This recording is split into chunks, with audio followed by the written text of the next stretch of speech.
Mic check. Put a 1 in the chat if I'm coming through clear. Fashionably late. I think it's looking like my internet is kind of going out, but it shows that it's strong. I don't know. Is that everybody hit the like button on the way in. What up, Black? What up, Mike? Yeah, everybody hit the like button on the way in. Yes. Actually, I need to do this. So cool. Joey, what up? Tyler said we back. Atonement said let's go. Yes, gang.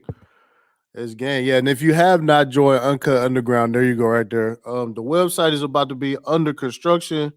I found somebody to redo it. I think y'all gonna like the new layout that I had figured out. You know, I think y'all gonna like the new layout. Yeah, Drew. Susan is coming in, right? And oh man, King J, what up? Everybody hit the like button on the way in. I did, James. I got you, bro. I handled that for you, bro. Chapo, what up? Yeah, we here tonight. We here tonight. You know. And Tyler said she stepped out when the subpoena hit. See, we gotta see. I think it's more too Untitled. You know what I'm saying? I think it's more too. I think that you know, I think that something is coming down the pipeline with YouTube, and she don't want to be around for it. You know what I'm saying? Or she did something that was, you know, she did something and that she had to do, and then you know, now she got to get out the way. Yeah. Hold on, let me do this real quick. Hold on, y'all. Okay. Let me do this. Okay. Uh-oh. There we go. All right. Everybody relax. Yeah, y'all hit the like button. Y'all ain't been hitting the like button. All right. Y'all ain't been hitting the like button. He said this something. Yeah. Yeah, that yeah, buddy who took her place is kind of mysterious. I was trying to do some research on him, but he is a member of the. Actually, I'm gonna pull it up here a little bit. Give me 1 second. Let's do this first, though. So transition going to happen? Oh yeah. You know what? I'm glad you sent this because I want to. I'm gonna pull this up later. I'm gonna pull that up later. Because we gotta chop it up about that too. So we gotta. Sean said, "What happened?" Susan stepped down from YouTube out of nowhere, and but she did leave a message. Let's look this up real quick. Let me do this real quick for y'all. You know what I'm saying? With the gang. Here it is right here. I can do this.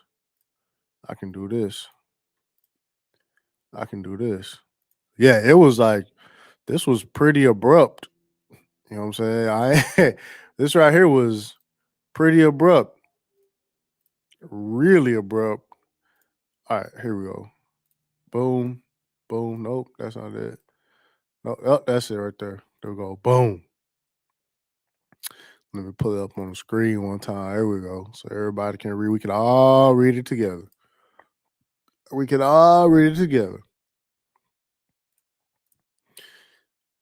Dear creators, earlier today, I sent an email to employees announcing that I'd be stepping back from my role as the head of YouTube to start a new chapter focused on my family health, and personal projects that I'm passionate about. It has been my honor of my career to have a front row seat to the incredible YouTube community that you have built.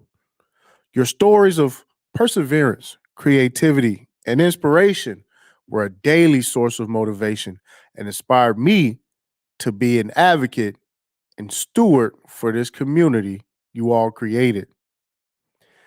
It was a constant highlight of my job to sit down with you, hear how you were using the platform, and listen to feedback.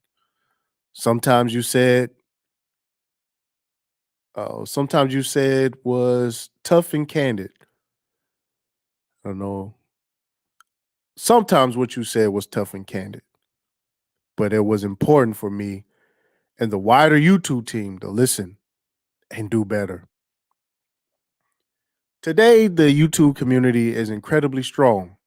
You're building businesses and following your dreams. That's why I told y'all YouTube is for building businesses.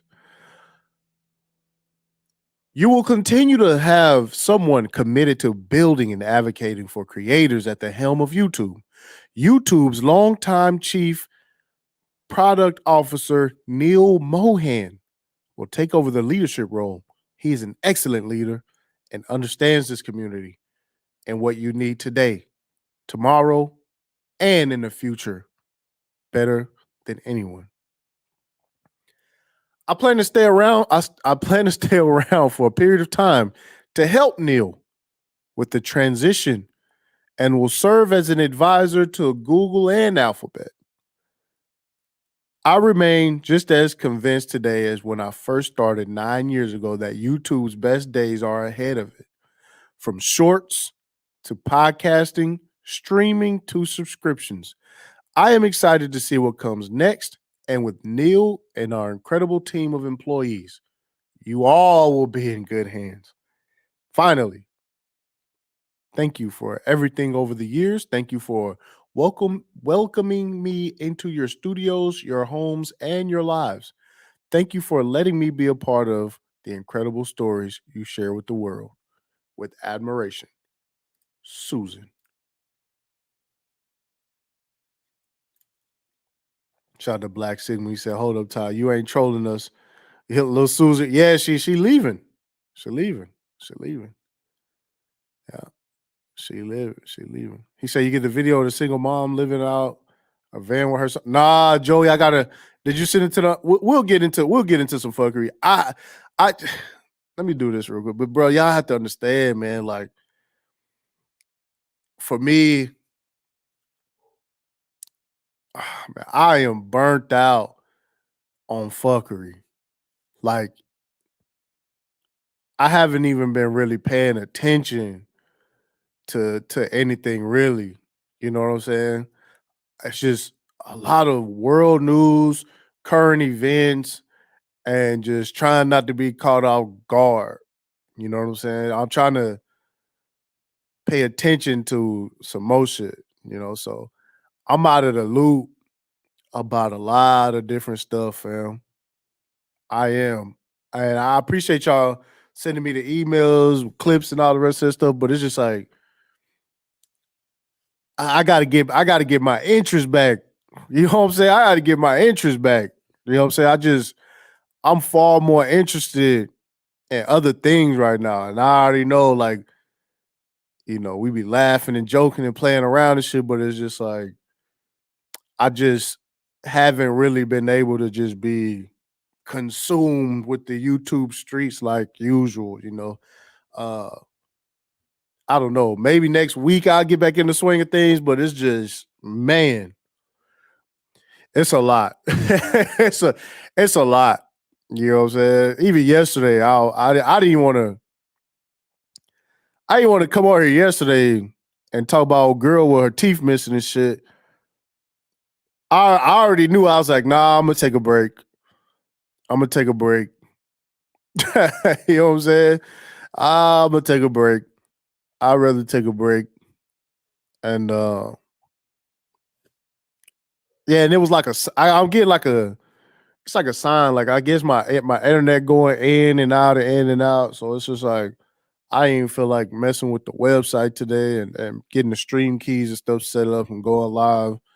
I was just like, man, I'm gonna hit YouTube and do something though, and I'm gonna just, I rather cover this because there's a lot going on.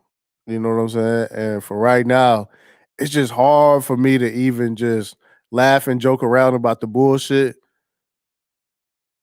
because it's a it's I'm starting to look at even like outside of the space, just like whoa, you know what I'm saying? Like I just sit back and was like, you had the Super Bowl, then what was that? The Grammys, and you know, you got China saying that they might retaliate. Then you got the bank, and I'm gonna show y'all this. Just just some things that trip me out. You know what I'm saying? Just some stuff that tripped me. I'm gonna show y'all this. Um, I pulled some clips out of this video too. That I'm don't nobody want the crypto smoke, so I had to, you know, the offer is still out there. Anybody want to pull up? You know what I'm saying? Let me know what's going on with. Let me know what's going on with Bitcoin, man. I can't even get Creo to pull up. Creo used to always pull up, but now he ain't pulling up. You know? I'll show y'all this real quick.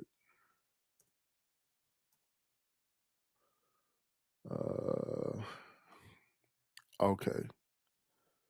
Okay. Hold on.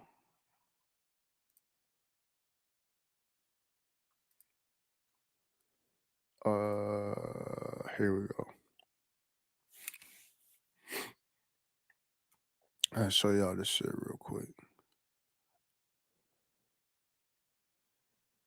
Look at this. Now, here we go. Here we go. I want to show y'all this, right? Think about this, right? So this is the YouTube channel, right? For the Bank of International Settlement. Now, this is the bank. This is the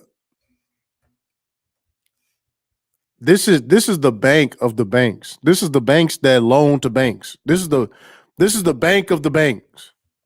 You know what I'm saying? This is the bank of the banks. Now, check this out, right? This is their YouTube channel. They had a huge session where they were talking about just the future of banking and how they was going to set everything up. They came through and they went through the central bank currency. Well, this from a month ago, right? The Hayu Song Shin. I don't even know what country that's for, but um they was talking about digital currencies a month ago. This video got 3,000 views, right? And that's a month. And we talking about the bank of all banks talking about how they're gonna run and construct this stuff. This is like the it's like the think tank or the brainchild for like the future economy, and nobody's paying attention. You know what I'm saying? Like, where's this the video that I was watching was they was talking about big tech. They was talking about how Facebook was coming in with the Libra project, and they pretty much admitted that they went to war with Libra. Now, uh bro, these videos, this video, big tech and the crypto world. This video got 116 views. 116 views.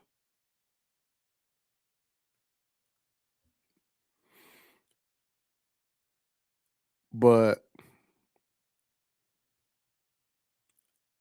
yeah, it was it was crazy, you know. It was crazy. I was just sitting back like, dang, nobody even paying attention to this, man. It is, you know, I don't know, it kind of tripped me out. King J said, "Yo, Ty, on the crypto side, you should look into Hex and Post Chain. I think both are huge opportunities." And I like the idea of Hex and Post Chain, but they don't have what it takes to move into the future. And it is Richard Hart did a good job with it as far as like having people maintain their keys and stuff, but Richard Hart is not. He don't got the juice. You know what I'm saying? It's a good. It's there are a few good projects, but they don't have the juice. And I'm just saying like they're not gonna have Richard Hart at the round table as they construct the new financial system. You know what I'm saying? They just they just not. You know. Skyfall said Bitcoin is at 25,000, and Bitcoin is at 25,000. Bitcoin Bitcoin is at 25,000 because people got scared out of stable coins. All right. And I know if you run around YouTube, you see a lot of people talking, oh man, it's the bull market. There is no new money in this market. I repeat, there is no new money in this market. The only new money is FOMO from people who feel like they missing out. All right. I'm just keeping it a book. So he said, just my imagination. Crypto keep running away from me, man. Listen. He said GPR. Oh, yeah, yeah, yeah. But yeah, that's what's going on. That's my view on it. You know what I'm saying? Uh-oh. See Untitled. And I'm gonna pull some of these clips for y'all. We'll do it tonight. You know what I'm saying? He said that the crypto market is likely to have another major. It's so much stuff that they coming after. They don't even know what's gonna take the L. They don't even know. You know. Um. And again, if they hit the stable coins hard, right? When they hit the stable coins, it's gonna turn into because that's the on and the off ramp. You know, unless you are buying Bitcoin directly, um, even then, anything that make you KYC, it's a stable coin in there somewhere, whether it be Tether or you know what I'm saying. Bitcoin is usually paired with a stable coin to get in. You know, he said, the one you need to worry about, partner, the new staking like this ATL ain't gonna skate up Richie Rich. Yeah. So that's that's what it was really out here, you know. Nobody can tell you like where nobody can tell you like where this new money influx is coming from, nothing but let me do this for y'all. Um yeah, cuz I got this clip too. It's funny you sent me that. Uh First, before we move on to Susan stepping down, all right. Wanted to get into this Neal Mohan. And this is the guy that is going to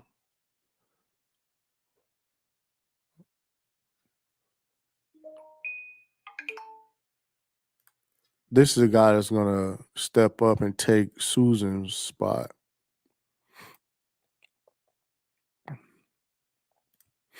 So this is him right here. CPO of YouTube, Google board director. Now, this is something else. Now, he's on the board of directors of 23andMe. Now, 23andMe, he's on the board of 23andMe, and he's a member of the Council on Foreign Relations. So, for those who don't know, I am not gonna sign in.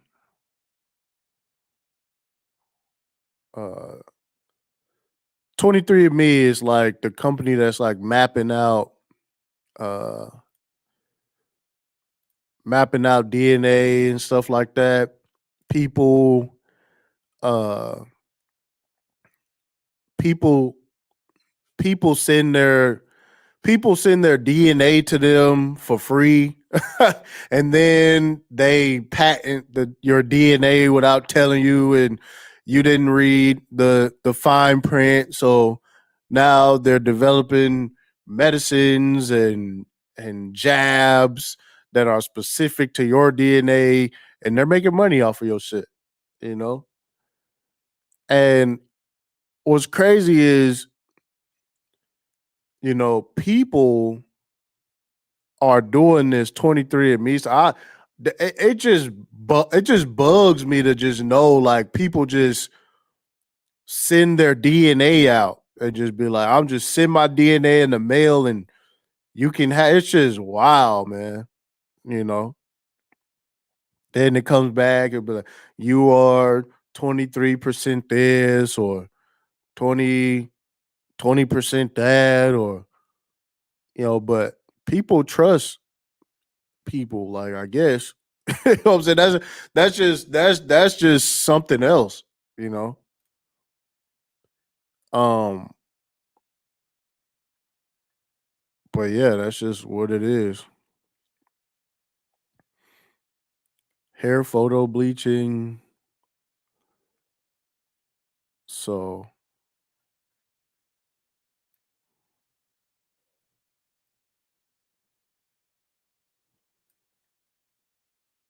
that's just, you know.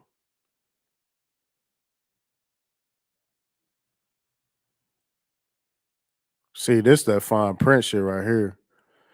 Nobody don't read this shit. 23andMe genetic health risk report for BCR and BRCA2 selected variants is indicated for reporting. See, you don't even know what all this shit is.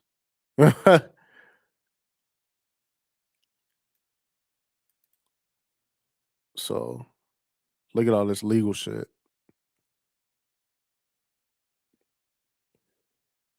Here it is right here. Patent information. Display screen, proportion interface. Oh, these are the patents that they hold. Genotype calling. Good Lord, they hold some patents.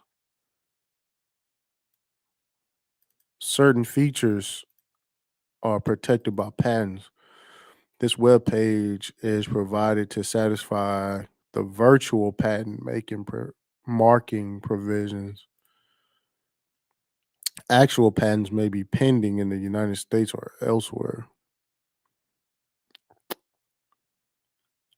Phasing of unphased genotype data, genome sharing, scalable pipeline for local ancestry and inference.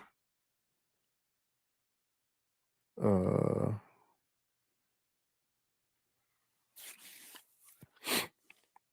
how do they patent finding relatives in a database? How do you have a patent on that?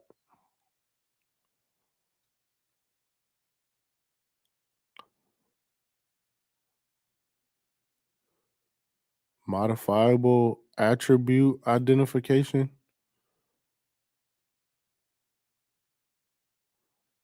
Anyways,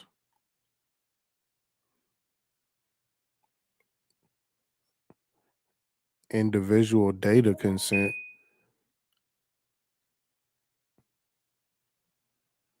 Anyways,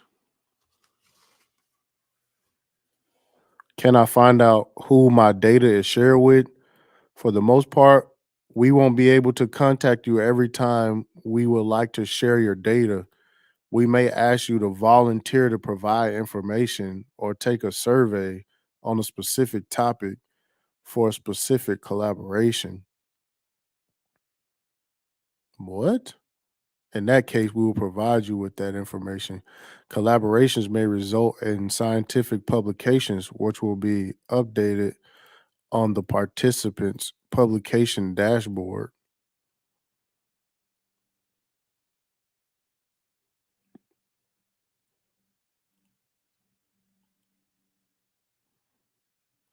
Do I have any alternatives? Can I change my mind? Your alternative is not to agree to share your individual data. You can still participate in our research program without sharing your individual level data.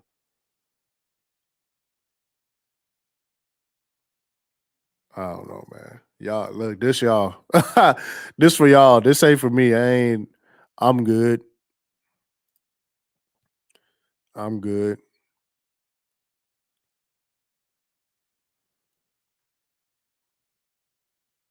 Anyways, where was I? Where was I? Oh yeah, yeah. Back over here. So yeah, this is Buddy. Uh he's still working for like this clothing company. He's still on the board of directors for 23andMe, and he's still a member of the Council on Foreign Relations. So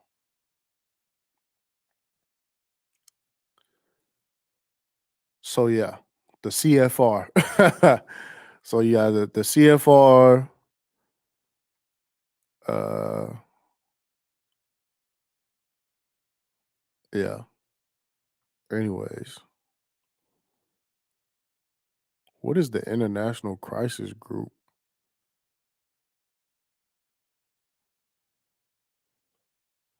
I know what the Brookings Institution is. I never heard of the International Crisis Group. Preventing war and shaping peace. Hmm. I have to look into that later. Anyways, yeah, that's what I'm saying. Yeah, rabbit hole, yo, it never ends, bro. Like nigga, you get to looking around, you start poking around, it's just like, man, what is that? Who is this? Who is that? You know? He said, but they sharing with you. Never mind. Yeah, that's what I'm saying. That's what I'm saying. I'm good. I'm good. Yeah, that's eugenics. Yeah, we know exactly. We could create something that'll get rid of these type of people. We'd have mapped out the genetics. Now, if only we could create a situation that'll force people to take a. Never mind. Never mind. Let me get out of there. Let me get out of there. Let me get out of there. Yeah, let me get out of there. Yeah, bio warfare city. Yeah, yeah, yeah. Let me get out of there. Forget it. I even tried to go down that rabbit hole. Forget I even tried to go down that rabbit hole. But I mean, people trust, you know, another chemical train wreck in Detroit. Jeez, that's crazy. Nah, I ain't going. No, no, you can't have my DNA. No, no, I'm not sending my DNA in the mail. You know what I'm saying? No, I'm not giving you my DNA. But um, yeah, this is the dude that took over though. He took over the he's gonna be the head of YouTube. So, you know, uh yeah. Stanford grad. Stanford grad. Neal Mohan. Let me see. Yeah. Yeah. Yeah. Yeah. Okay. So, anyways, so that's that. You know, Neal Mohan is about to uh pull up on YouTube.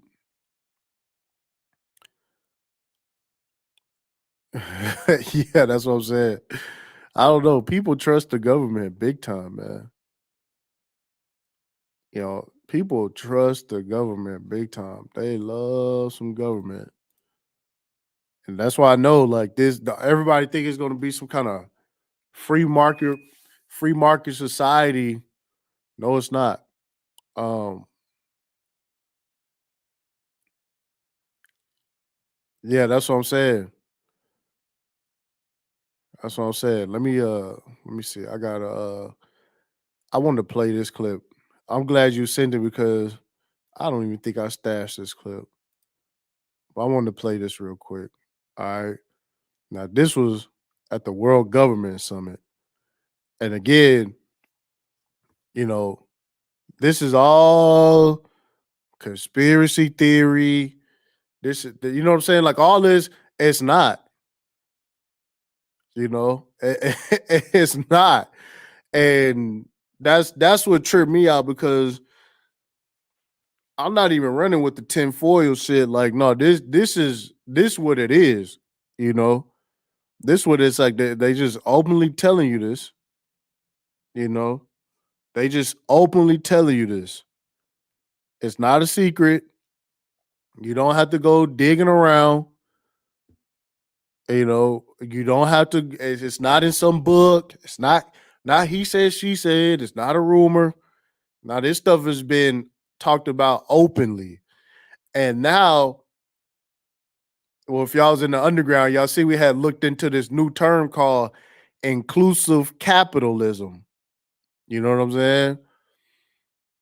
Inclusive capitalism. Shout out to Black Sim. We say, can I now say simp? Nah, man, I think it's gonna be worse. I think it's gonna be worse. I think it's gonna be worse, you know. But, you know,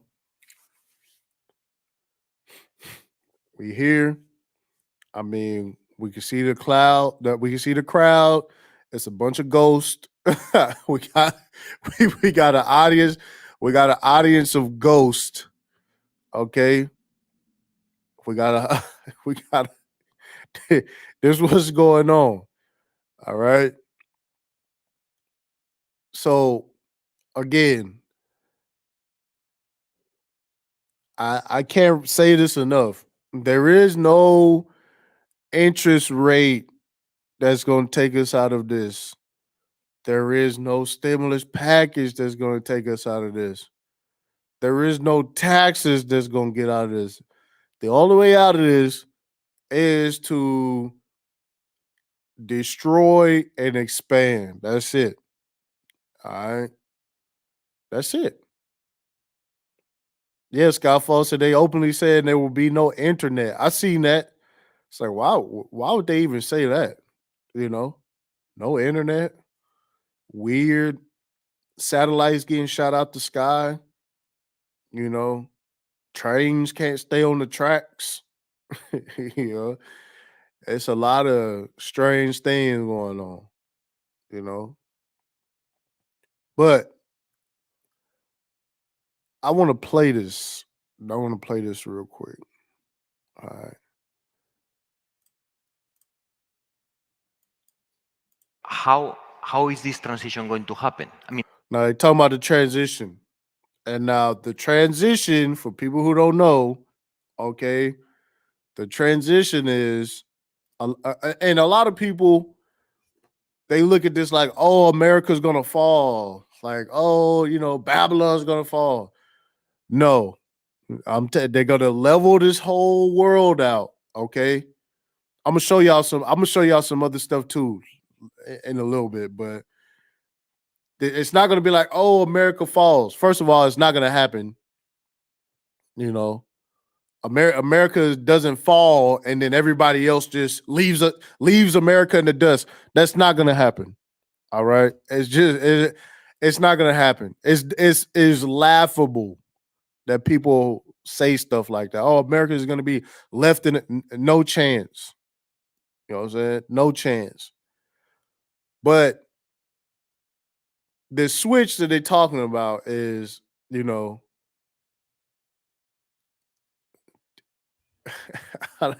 what? How can I say? I don't even know. Like it is because I want to say New World Order, but I don't know if that's blocked and banned.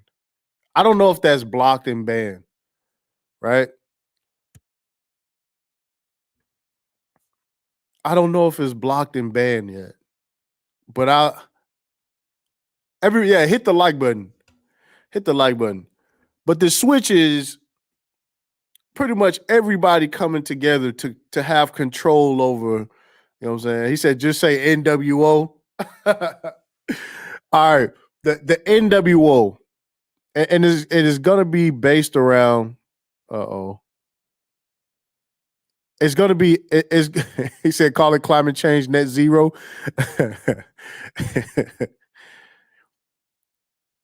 Black Sigma says if America falls, the whole world falls. Yes, that's the stronghold, you know. Yeah, NWO brother. Yeah. No, look. So the switch is again world domination through technology, through a whole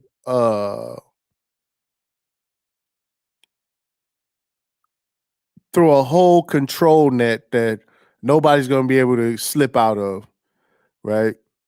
That's what they're talking about openly. You know what I'm saying? Openly. They're not in some back room somewhere hiding. You know what I'm saying? They're not doing this. This ain't some secret. This ain't no secret society. This is out in the open, you know, in front of everybody. All right. That's what it is. Okay. Yeah. AI, automation, blockchain. Like they said, inclusive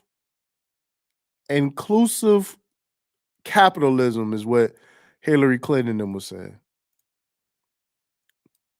How is this transition going to happen? I mean, totally agree that the world order, the way it is built today, Yeah, the world order, the way it's built today, doesn't make any sense. That is, it doesn't make any sense. And it doesn't. It don't make any sense. Like at this point, things are stretched out so far that even now with these current markets, everything says that we've been in a recession. Everything says that we've been like that's what I'm telling y'all. Like none of this stuff makes sense. All the indicators said that we should be screwed right now. You know what I'm saying? From inflation, CPI data, uh, they try to control all this stuff with interest rate. Everything says like it doesn't make sense. It doesn't make sense. And it's not just in America either. You know what I'm saying? It's not just in America either. Yeah. So this is the sketchy market that we have now. This economy, you know, it is what it is. And the more the more about the economy, because again, I'm actually learning more and more and more about how this stuff works on a global scale. And it's like, no, that doesn't make sense.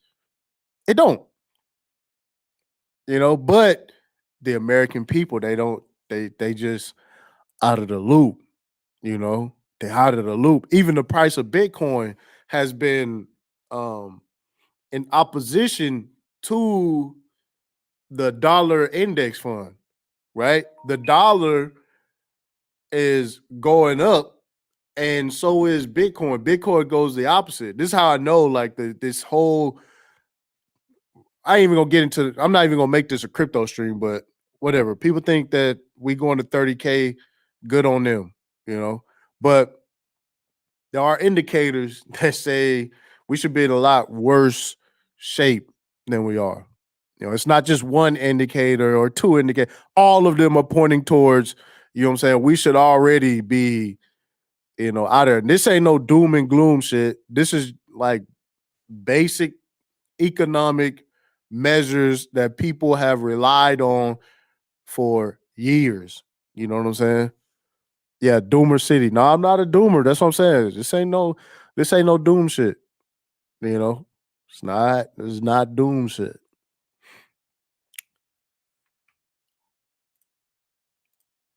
It's not in line with the economic powers like India, Brazil, or Germany.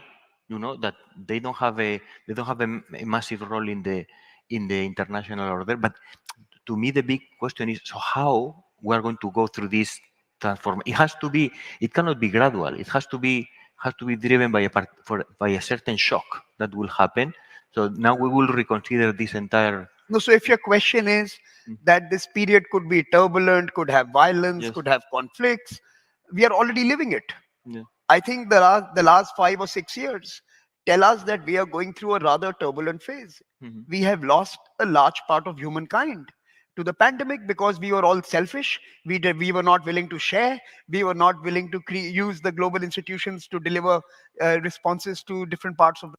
And remember, when we went and looked up that whole inclusive capitalism shit, they had the CEO of British Petroleum, they had the CEO of DuPont, they had the finance minister of London, they had all the big people, all the big politicians and corporate, they all is on this whole fair, equal, balanced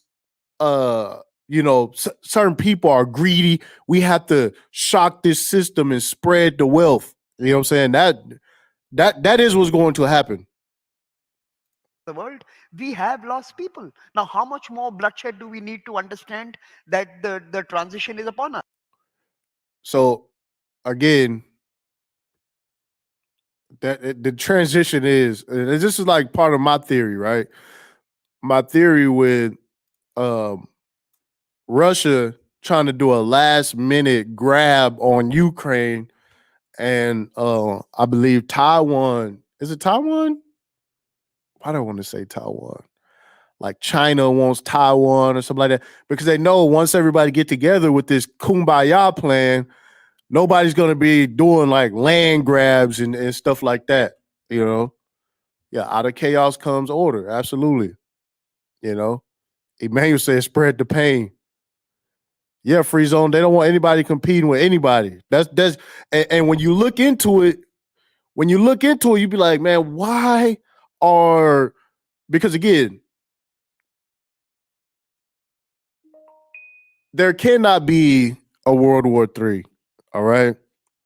There can't be a World War III because World War III means nobody lives. Like it's over. Game over for humanity. Right? Game over for everybody. All right. It don't matter what. It don't matter what. Uh. It don't matter what hemisphere you live in. You know. It don't matter what hemisphere you in. World War III go down. That's it for everybody. All right. Nobody's economy is coming back. Like nobody wins World War III. All right. So again, that's why I think that it's a plan to just create this big control mechanism that everybody can control. Right. Child said that's not true, fam. That's what they want you to believe. Uh oh. Uh-oh. Listen, if you want to go and bet it all on going below the equator, you know what I'm saying? Go ahead. Go ahead. You know? He said these folks talking about spreading the wealth around, ain't spreading their wealth around. And they didn't get their wealth by spreading the wealth around. That was the argument that I was making because again, this is what this was it the inclusive capitalism situation got the Rothschilds in it, the Clintons in it. Who else was in it that we found all in there? Like, if we talking about all the biggest corporations, they did not build their wealth off of fairness, which is crazy. Because again, if anybody comes to you, especially from the government, talking about this is for fairness, first of all, you already know anything, whatever they tell you it is, it's the opposite. You know what I'm saying? The Fair Trade Act, just think about the opposite. You know what I'm saying? Just think about the opposite. Whatever they give you, just under the Affordable Care Act, just understand that it's the opposite.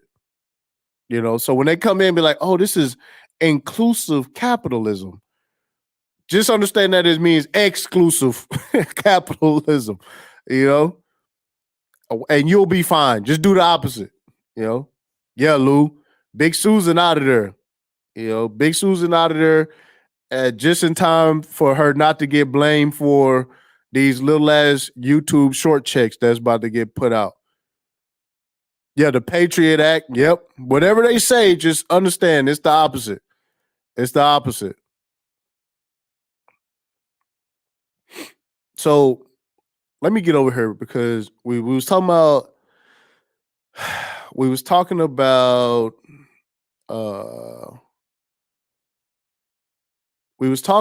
the Bank of International Settlements and how nobody's even paying attention. Shout out to Ambush, man. I appreciate the cash out, bro. He said, what's this I hear about them banning staking? Okay, so all right, so they're not going to ban staking, all right? The issue that they have with staking is they're not getting taxes, okay? That's the big issue. The big issue is that they are not getting taxes. That is why. That's the issue with staking, bro. Once they figure out how to become a middleman with staking, you know what I'm saying, on the on and off ramps. I'm finna play y'all some of that stuff here in a little bit. Then, you know what I'm saying, they're gonna let staking live. All right. Yeah, they need they cut. That's all it is. That's their issue. All right. Cause even right now, um, man, you can lock up stuff on Coinbase and get like a 6% return on it, bro. And I think if you was to lock money up in a bank, I think you getting like under 1% back or something like that. It's weird, and I actually you lose money because the inflation is moving faster than, than the interest rates that they got at the banks. You know. Yeah, there you go. Yeah, the banks are the yeah, that's what I'm saying. So it's like you get 0.2% back, and I can lock up like $4,000 or $5,000 worth of algorithm and get a 6% return back. Like they don't like that. The banks don't like that. Yeah, so of course they're gonna say something. Let me run this real quick. Uh Man, because I was just listening to a whole lot of, this stuff. Let me make sure I ain't tripping. Okay, there we go.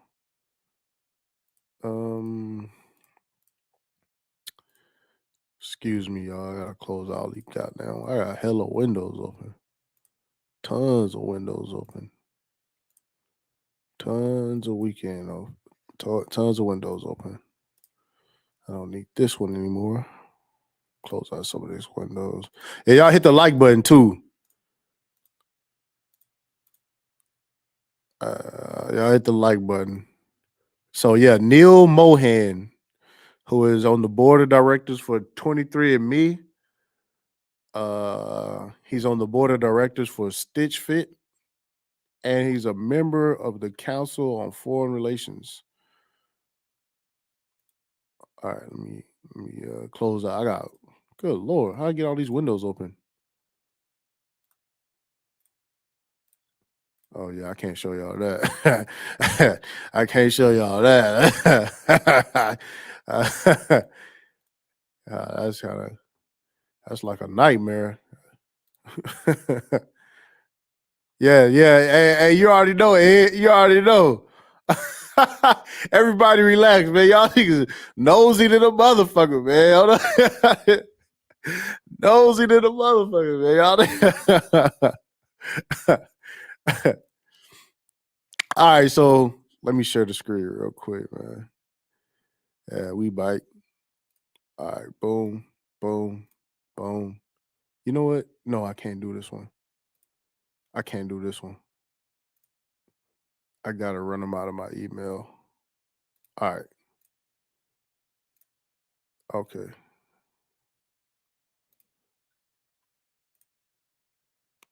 All right.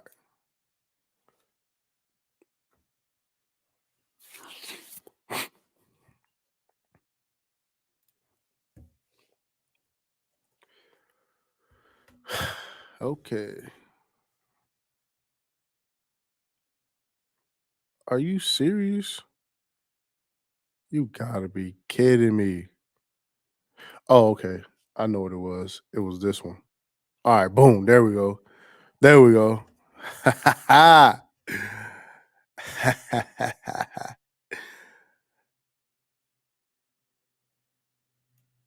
Okay, here we go. I'm gonna open that one. Actually, this is perfect because this is perfect. This is perfect. Let's see who talking here.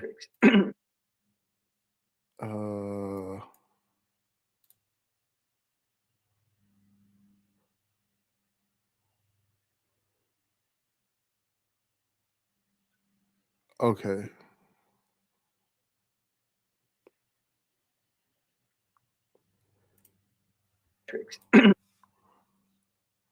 Man, you know what? I will say this. Look, listen. How come, like, where is that? Boom. Yeah, hold on, real quick before we get started. Yo, how come nobody got nothing to say about like when white boys when they hairline get fucked up, ain't nobody roasting them, clowning them, nothing. Nothing. Like they get away with this type of shit. And then me, you know, if I take my hat off, niggas be like, bruh, put your hat. You know what I'm saying? Like I be wondering that sometimes. Sometimes I be like, man, hell nah.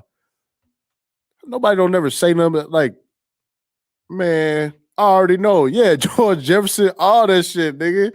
I already know, nigga. I already know. Niggas gonna be killing me, man. Sometimes I be sitting about like, dang, man. You know, these white dudes, they should be way back in the back. They should be gone. And they'll brush that shit forward. They don't even care if it cover the whole top of the head skin. Like, nigga, you just he said bald nigga problems. That's what I'm saying, man. I may have to start going for the you said brothers don't get a pass on. That's what I'm saying, man. Like, nigga, and I already know, like, my hairline fucked up. I wouldn't dare get on this motherfucker and be like, man, look at my shit. Hell no. My shit been gone for a minute. I wouldn't even dare. Look, this the setup right here. Take the leap of faith, nigga. We don't care. Bullshit. Nope.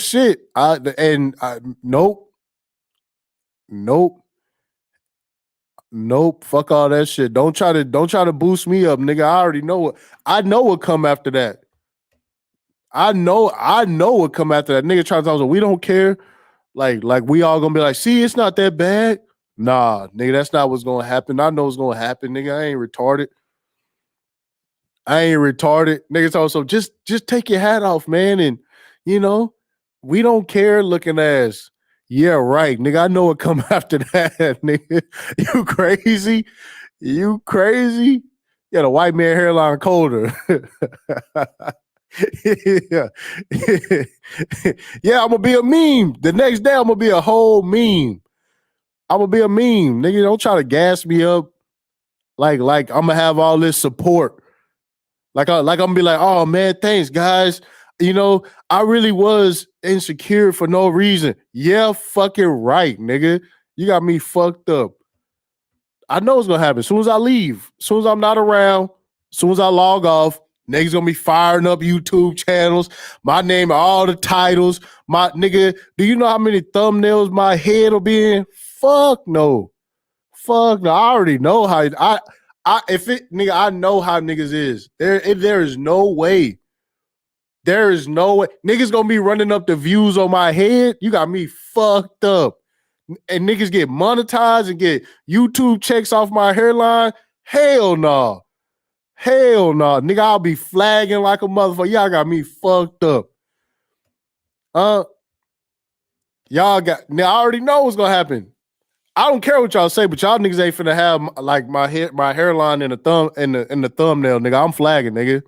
Fuck that. That's crossing the line. I'm flagging, nigga. What they call this shit? Like cyberbullying? Nigga, please. Anyways. He said, to be fair, they clown the fuck out of Tim Pool for being bald. Yeah, it's bullying and harassing. You know what I'm saying? Yeah, hairline economy. Yeah, nigga that made my hairline content strategy off my hairline. Bullshit. Not me, I ain't going out like that. But anyways, we got Buddy here. And let me see, hold on. But this is people are missing out. Some of these like talks are crazy. They had this lady from the US Treasury talking, and they was talking about big techs coming into the crypto space, right? And here's the thing about crypto, like they use crypto because they know that crypto is short for cryptocurrency. Now, again, I will say this and I will say this a million times. The only cryptocurrency is Bitcoin. Bitcoin is the only crypto that's sole use case is a currency. It's not used to transact or do anything else with, or it doesn't do smart contract, doesn't do anything. There's only one crypto. Everything else is a digital asset. Okay. Everything else is a digital asset. All right. But the banks with the tanks, the mainstream media, they're going to keep saying crypto. They're going to keep saying crypto because they already know that crypto is already demonized. It's already associated with crimes. It's already associated. So that's what they're going to do. So when you see the word crypto being like pushed onto the sheep, it's the same thing as when they say assault weapon. It's like, what else is a weapon used for? You see what I'm saying? It's a word. It's a tricky word terminology play that they do, you know. So yeah, stop saying crypto. Almost say you're not doing the underground no more. Man, I got internet issues I don't feel like dealing with. And you know, I like see if you okay, that's nothing. Yeah. Senpai said Bitcoin is the only one. Yeah, there is Ethereum. Ethereum. Ethereum is a digital asset. Ethereum is not even a currency. Ethereum carries smart contracts, and that's what Ethereum does. It was the only true cryptocurrency is Bitcoin. That's it. Nothing else. Nothing else. Alex said no. Yeah, we'll be back in the underground tomorrow because let me tell y'all, I got some stuff in the tuck, bro. Yo, y'all, I had to make sure listen, I gotta make sure my internet working perfectly before we get into the bullshit tomorrow. A special Friday underground shit. You know what I'm saying?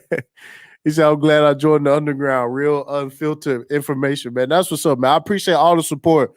Again, the underground is well funded. I appreciate all the support. Thank you guys a lot. I don't want anybody to think that I'm not appreciative of the game. You know.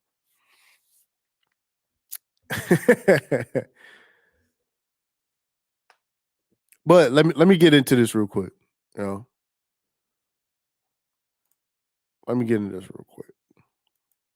And my main argument in this short opening remarks is that for crypto to mature, for crypto to become actually a force for good, a technology that can be harnessed to democratize access to financial services, expand competition and innovation, we need to take a step away from these metrics. These metrics, again, are flawed. They're easy to game. And in fact, as we've seen, for example, with FTX or even with the Terra Luna stablecoin, insiders that understand how these metrics can be manipulated by, for example, controlling the supply of certain tokens, injecting capital to make the ecosystem appear much larger than it really is, have taken advantage of the general public and also of honest participants that are really trying to innovate and bring new technology to the market. So what is really novel here, and I think often the temptation in a phase like this is to kind of throw out the baby with the bathwater and just let crypto starve off, is that it is a technology that allows two parties to transact without relying on an intermediary. That doesn't mean that an intermediary shouldn't be involved in that transaction to begin. Now, again, that this is the intermediary. This what I'm trying to tell y'all niggas. I know a lot of y'all was talking about dudes was talking about Monero or privacy coins. Yeah, that's like, bro, that's not gonna happen. It's not going to happen. All right. Well, they talking about talking about some. There needs to be an intermediary. All right. There is there. I promise you. There's no getting around the banks with the tanks. They're not gonna have it.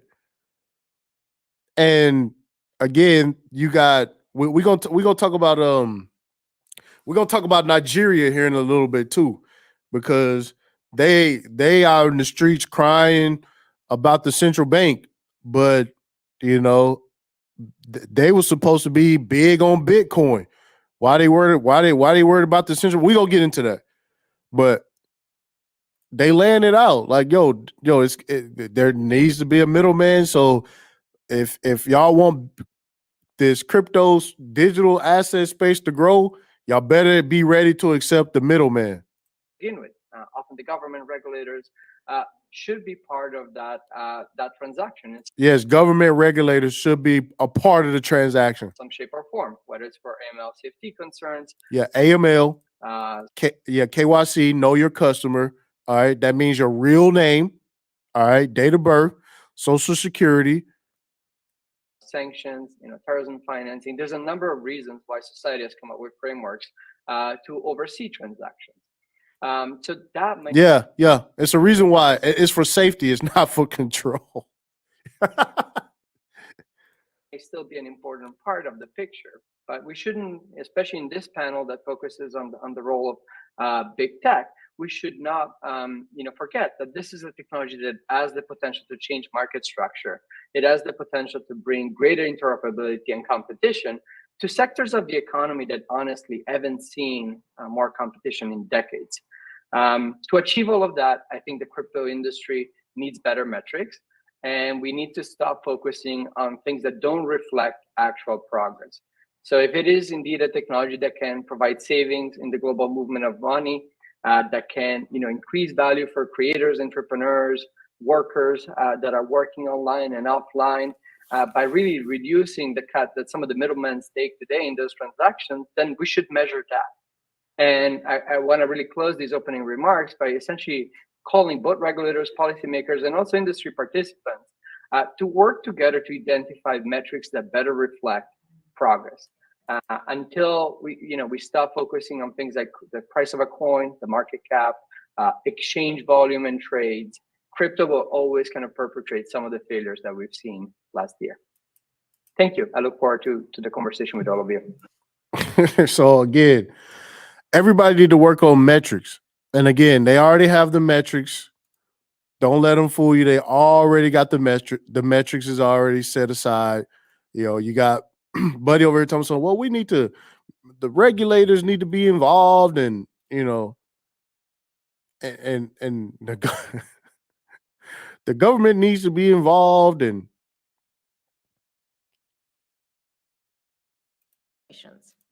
okay, so this lady right here, all right, I'll show y'all this real quick. Just so y'all know, these ain't peon ass people saying this. Yeah, everybody hit the like button. Yeah, regulatory clarity equals control. All right. This is not about safety. This is not about, because listen, I was thinking about this the other day, right? Think about this. I can walk into 7-Eleven right now and buy $600 worth of lottery tickets. Nobody's gonna stop me. Nobody's gonna make sure that that I got the right lottery tickets. Nobody's gonna make sure that my money, you know what I'm saying? Nobody's gonna care. Nobody's gonna care. And the lotteries are state ran and regulated and taxed. You know what I'm saying? So again, you can put as much money as you want in that motherfucker. Yeah, Coolin, the bank won't even send you a text message saying it was fraud. They won't even tell you that it was, this was irregular spending. Some gas stations let you buy a lottery with debit, but most of them, they make you pay cash. But still, cash is the way to go still. But, yeah, this was never about safety. But you got to understand, this is why I tell y'all, like, bet against the sheep. That's it. You got people who believe that, these people have their best interests. Like, knock it off. Yeah, the casinos, they got all kind of cricket machines in casinos. Nobody says anything. All that stuff is regulated and taxed to the moon. Just keep putting your money in it. That's it. People contribute to 401ks. They have no idea what they're actually invested in. No idea. I promise. I bet it's something like 90-some% of people with 401ks did not pick what stocks that they got exposure to. Or what sector they getting exposure. They don't know. Nobody's trying to protect. Nobody's trying to protect it. Now, it's just crazy because every time I get into it with a Bitcoin maximalist, I always have to explain to them that the sheep do not want full control of their personal finances. They want to be able to pick up the phone and blame somebody. They want to pick up the phone and talk to somebody. All right. That's what it is. Said they sent Sam Bankman-Fried so they could get the opening for this. He wanted them people. Yeah, but that's what I'm saying. Look, SBF, like, look, he was giving money to politicians. The sheep hate accountability. Even when I was listening to the State of the Union address with Biden was like, we're gonna get rid of these fees, and we're gonna all of these fees from these banks and the credit card. It's like all of that stuff is signed off on.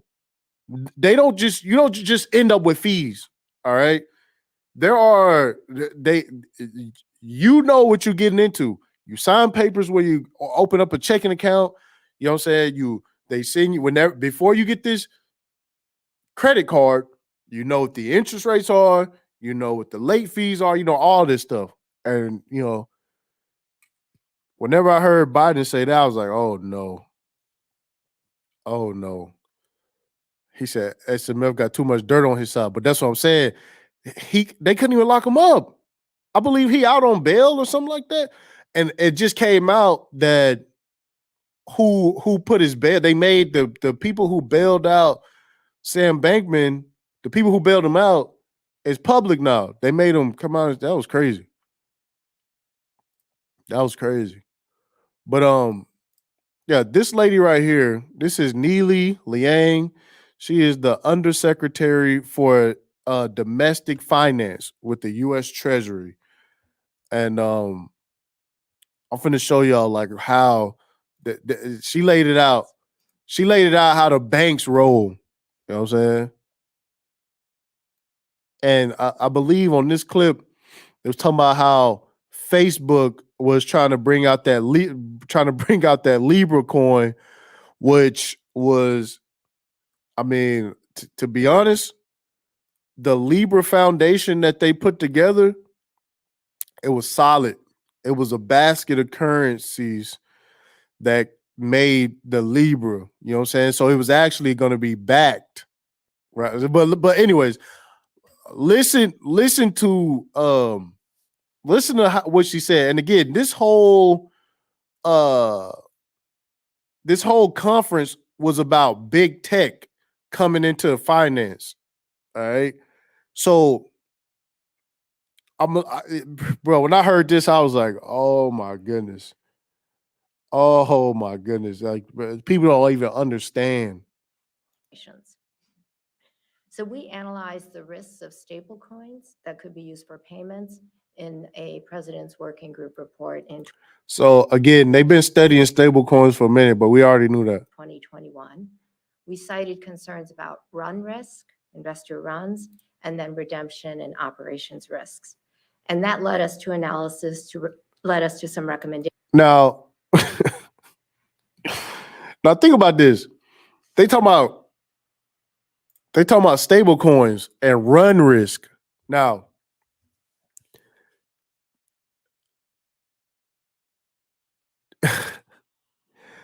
everybody couldn't pull all their money out the bank at one time. All right. Now, this is just common knowledge at this point. Like fractional reserve banking, they don't teach it in school, even though they should, but that's your responsibility to teach your kids about the banking and finances. But they studying the run on stable coins. Bro, I'm telling you, like, oh my goodness. I was listening to that. I said, what? Y'all studying the run on stable coins? And fractional reserve banking has been the standard since I believe the 60s or 70s. It's like what what? Yeah, that's what I'm saying. It's just all, you know what I'm saying? It's just all fluff. None of this stuff means anything. At the end of the day, these people are going to do whatever they want. All right. They don't even expect you to think much about what they're saying.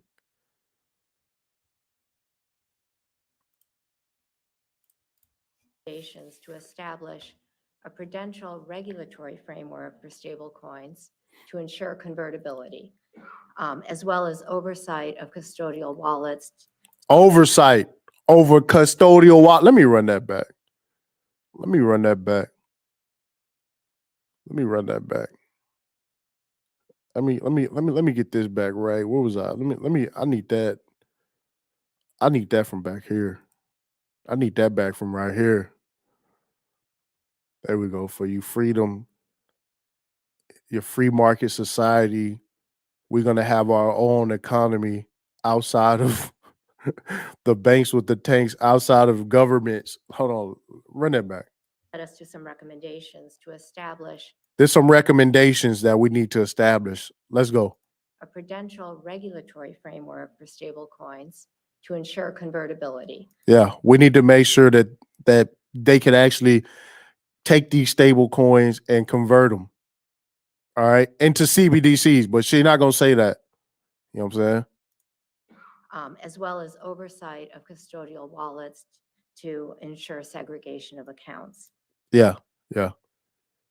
We got to oversee custodial wallets. All right, we're gonna oversee these wallets.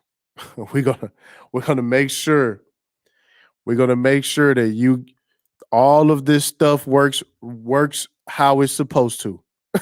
We're gonna make sure we're gonna work real hard to make sure that your investments are protected.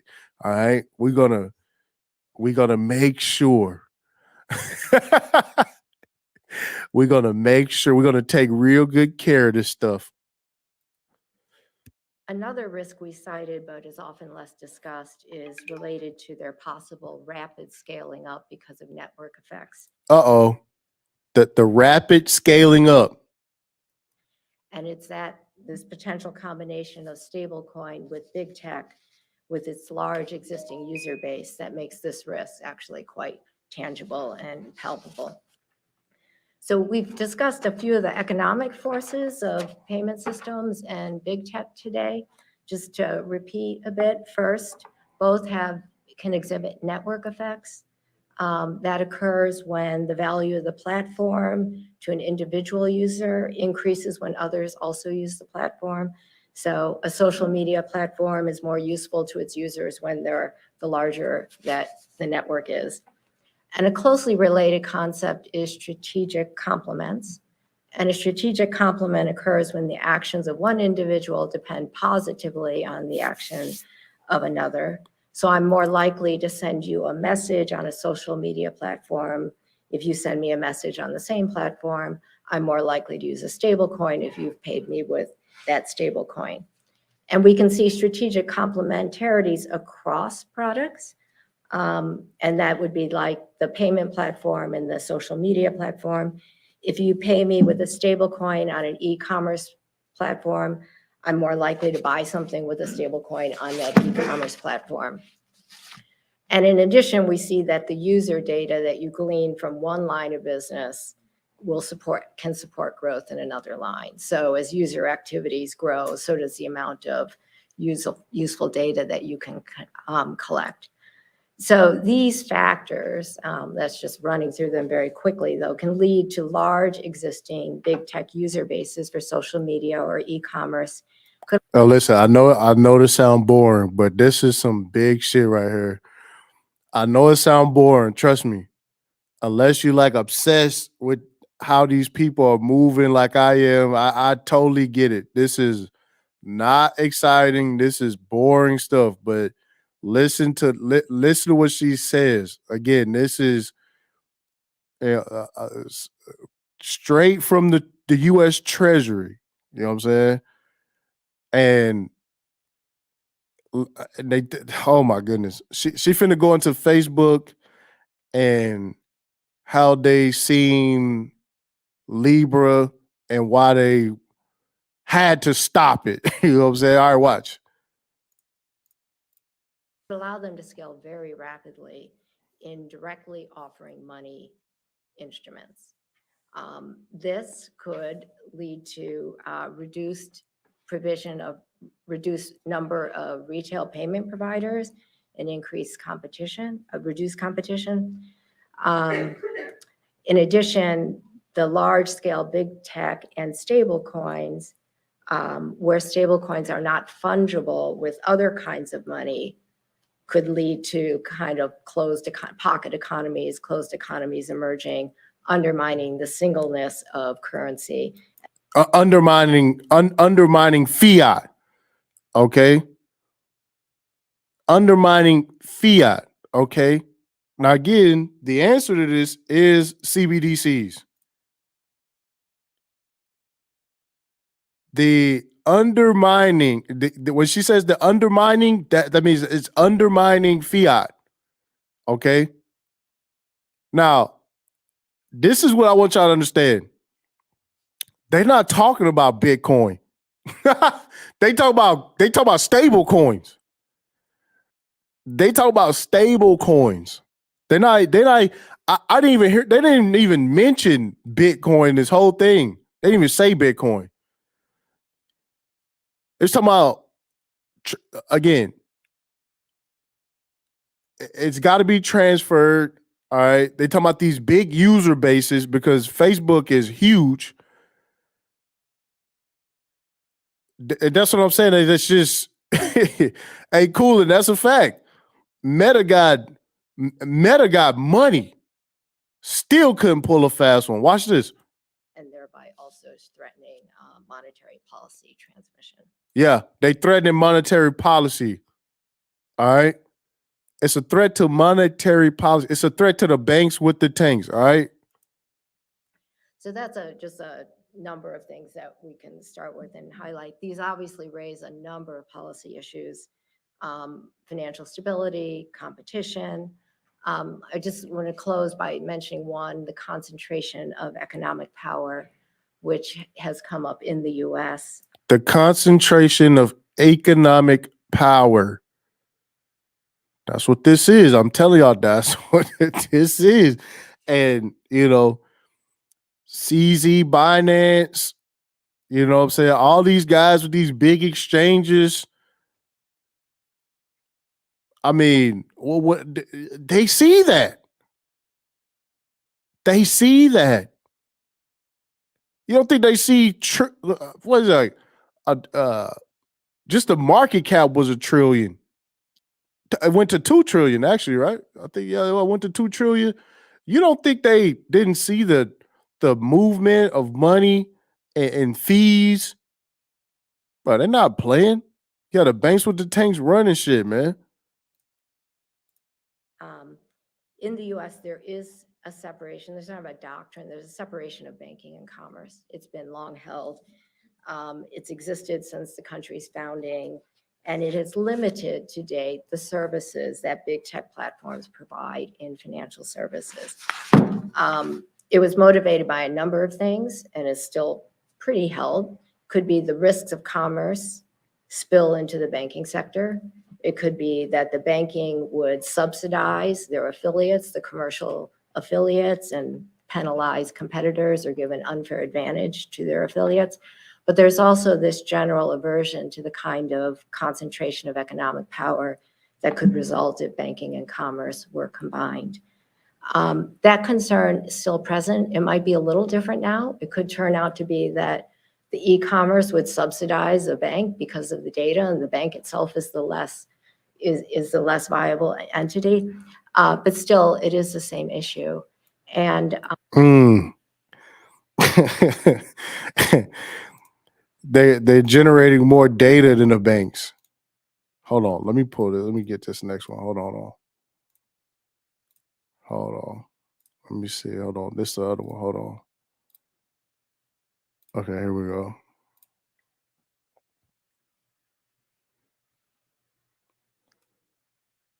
All right. Okay. And then, of course, we have the unregulated sector in crypto. I would call it the Wild West. And those business models probably heavily rely on... Hold on. This for you, the unregulated. And then the unregulated. We don't have to pay taxes. We don't have to worry about taxes.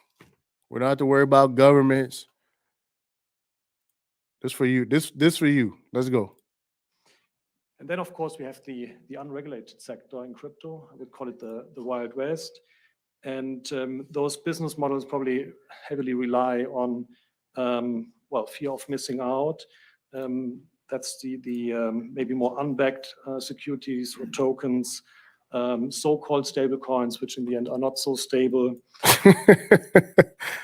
Man, listen. Stable coins that are not so stable. Listen, again, stable coins, man. The on and the off ramps. If one stable coin get hit, and we talking about just if Tether gets hit, that's a wrap. That's a wrap.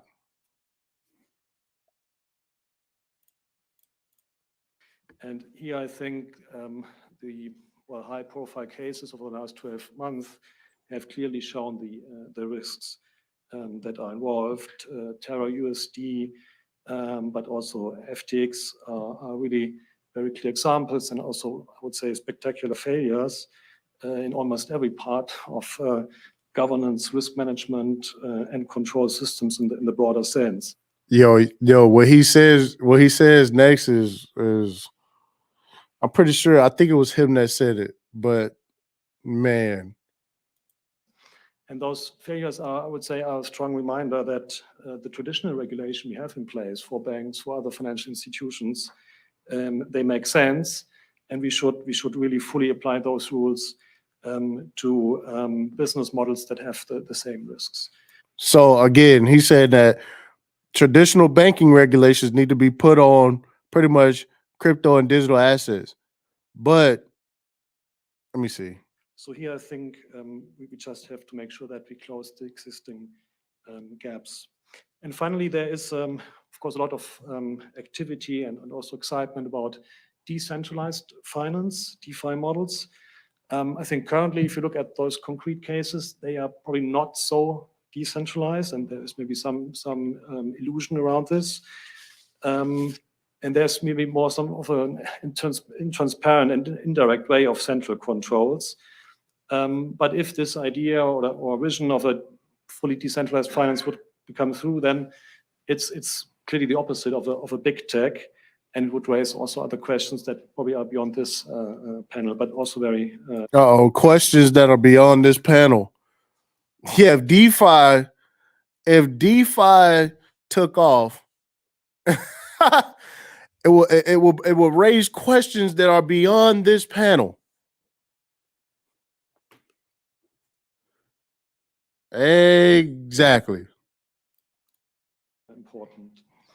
Now, this brings me to some, I would say, key similarities between big tech and crypto, and you have looked at this before. First of all, the speed of innovation and the speed of change of business models, and together with the potential growth due to the scalability of those business models. Second, I think there is potentially also global reach, combined, I would say, with a very strong appeal to digital savvy consumers, involving also social media and other channels. And there's typically a purely digital cross-border supply of those services, and not always a very clear, I would say, legal or physical domicile of those service providers. And probably there is also an underlying approach and culture of moving fast and breaking things, and we have heard from this this morning. So there are some, I would say, important implications for regulation, and I will later come also to supervision. But first on regulation, I think our rules really should be sufficiently broad and flexible. Otherwise, we cannot keep up with the speed of change here. And this means that the rules should be sufficiently broad. They should really follow the principle, same risks, same rules, or at least same outcome. Same rules, same risk, or specifically close to the same outcome. Now, let me do this because, hold on. Yeah, DeFi is a real problem. But again, DeFi is going to live on. I'm finna put y'all on some. I'm finna put y'all on some gamers. Some game. Finna put y'all on some game. Hold on, let's talk some game. I got some game for y'all niggas. Hold on. I got some game for y'all niggas.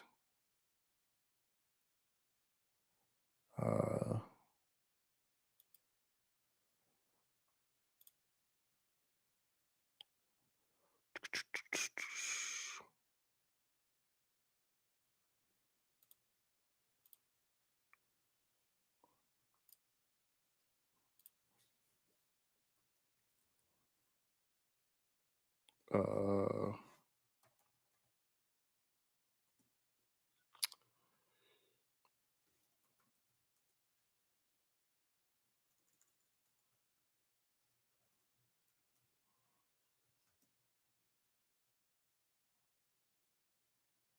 on, y'all.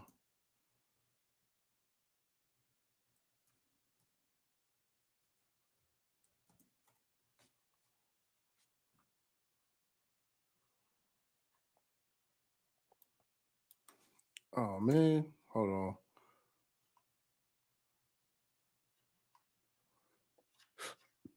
Hold on, y'all. I'm finna put y'all niggas on some game. I gotta go dig in my damn history, man. I gotta go dig in my history, man.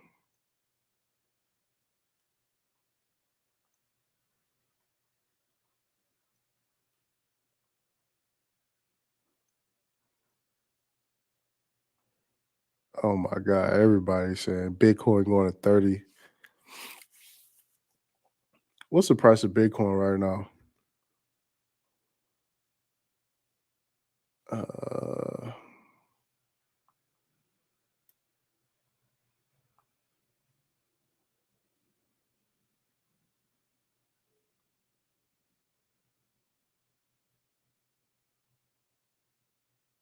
Hold on.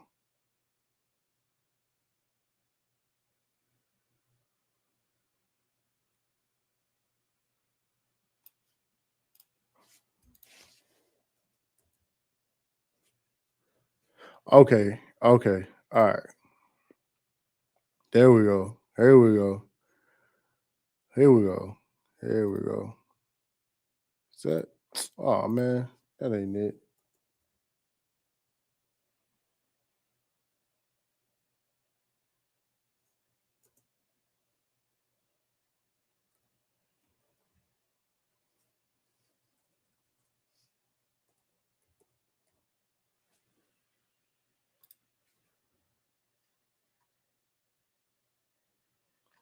Okay, there we go.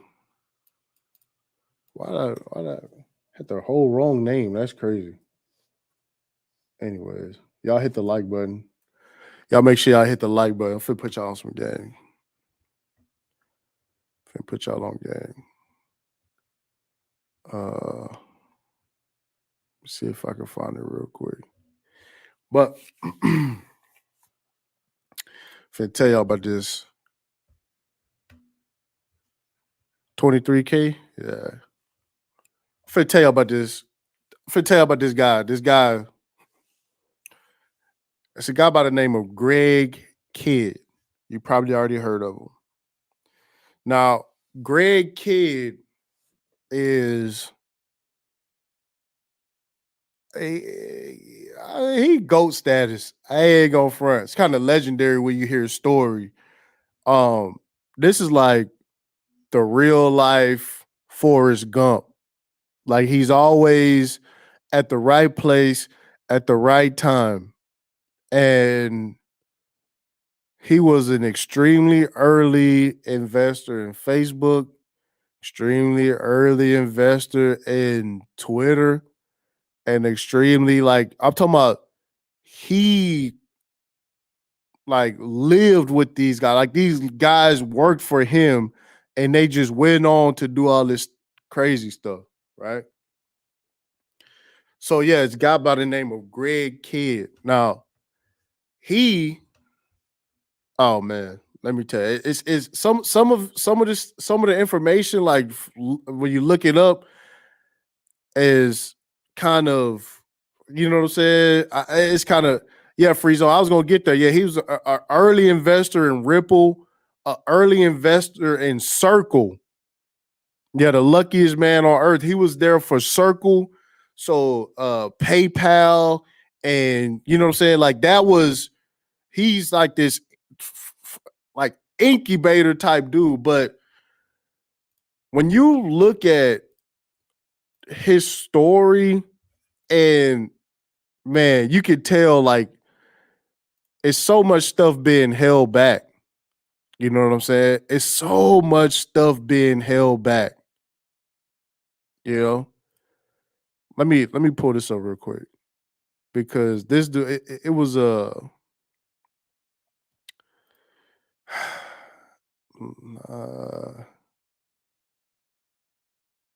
it's a video where he's talking about his investment strategy. I want to play it.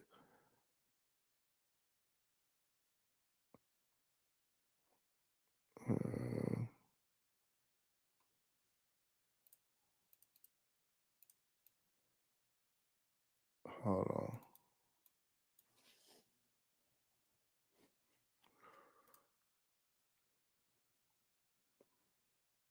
I gotta find that video. I gotta find that same video.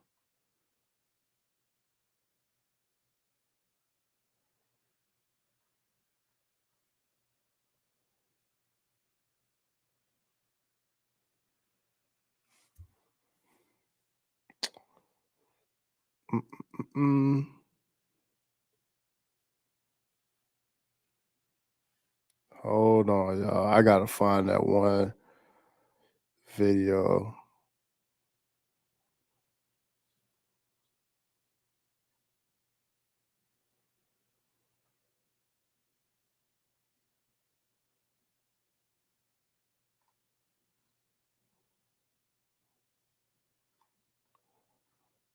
Okay. It's not gonna pop up. If I find it, I'll post it. Okay, here it is right here. Let's do this. Here we go. I think this is it.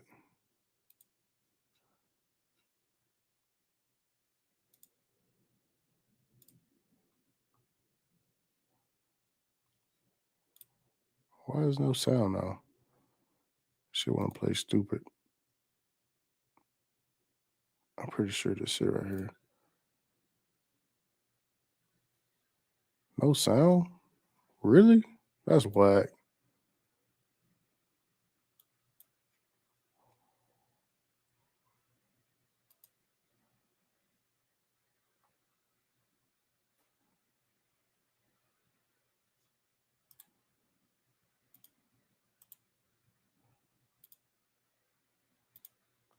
Hold on. That was whack.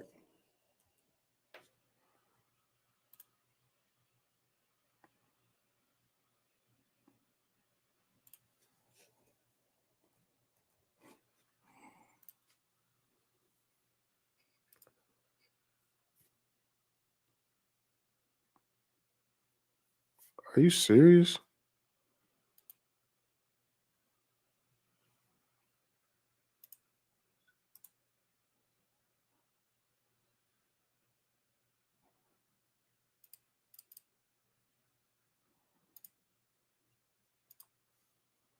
That was whack. Hold on, y'all. Oh, that's gonna kill me. Oh, that's gonna kill me.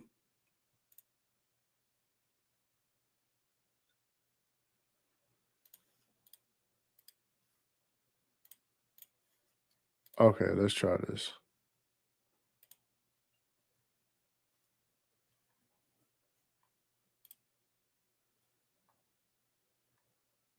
Rights and privileges. Okay, there we go. There we go. So here we go. Yeah. Nigga, I told y'all niggas I was a tech genius. Y'all niggas still sleeping on the tech god. Y'all still sleeping on the tech god himself, nigga. It's me, huh? Fuck out of here, nigga. Told y'all, nigga, I'm him. For real. Said Google says his net worth is only 1.1 million. Bro, that see, and that's what I'm saying. Like, man, you won't know how much. Yo, look at this dude. Look at this dude. Oh yeah, just for y'all information. We're gonna go down this rabbit hole tonight. Fuck it. I'm gonna take y'all down this rabbit hole tonight. All right. He said you would. Nah, man. Listen, sometimes I don't bookmark stuff. Like I hear stuff and I be listening. Some stuff I clip and I bookmark and stuff, but sometimes I went on you know what I'm saying, on a little journey doing my research on this dude. And I didn't really document the whole journey, but we here now, you know. But look, check this out. Check this out. This is what he looks for in investing, right? Now watch, listen to this, and I'm gonna show y'all something else. I am a person who's investing often in what we might call reg tech or even legal tech. So Reg tech. we're looking for situations, and I've always been looking for situations where there's a fundamental political and social change. And by that, I mean investments in companies and organizations that are going to change access, rights, and privileges. And Access, rights, and privileges. Again, this is, you know, investing in the control system. See what I'm saying? This ain't no, oh, I'm just looking at, nah. I need something. I want to invest in in power. See what I'm saying? That's what this is. so oddly enough, I think of Bitcoin, for instance, as a change in access. It means you can hold digital money without having to ask anyone permission. Twitter was a revolution of access of who could publish. Square was a revolution of access for who could take a payment. And Ripple has been a whole new way of transferring funds in different currencies all around the world. And so each of these have been revolutions in access. And so for me, it's hanging around people that are, yeah, there's technology, but what they're really changing is the balance of power in key industries and marketplaces. And so if you just hang around those crowds, you know, eventually you'll bump into a few unicorns. I mean, Matthew doesn't like it, saying that it helps to just be lucky, like a Forrest Gump type thing. But I think the theme of Forrest Gump was he was around when all these big things happened. For instance, for like Ripple, it was going to the right poker game with all the payments professionals talking about, hey, yeah, there's Bitcoin, but this is the first company that's actually building a new blockchain where there's a company behind it and it is multi-currency as opposed to single currency. And I was like, well, you know, I don't know that much about that, but that's the kind of thing where you want to like go and see Chris Larson, and it doesn't matter whether you're going to be sweeping the floor. I convinced them that they needed someone to look after compliance and risk. So that's how I got in. So I'm not really the... So, man, listen, hold on, bro. I'm talking about, bro, listen, fam. We talking about child of God say CIA. Listen, hey, child of God, listen. Listen, you know what? If hey, hold on. Hey, I can't even put that past. I can't even put that past you, child of God, because look, I wouldn't doubt it. This dude is too lucky. I'm talking about seed funding. We talking about the first round of Twitter invest. This dude was at the table for the first round. Like he had, what's the guy? Not Jack Dorsey. Was it Jack? Was it Jack Dorsey? I can't remember if it was Jack Dorsey or I think it was Jack Dorsey. I'm tripping. Anyways, this dude is there for the beginning of all the. He talking about Chris Larson, like the creator of Ripple. You know what I'm saying? Just sitting there and just he was in. Check this out. This how early he was, right? He was in Ripple before they had XRP.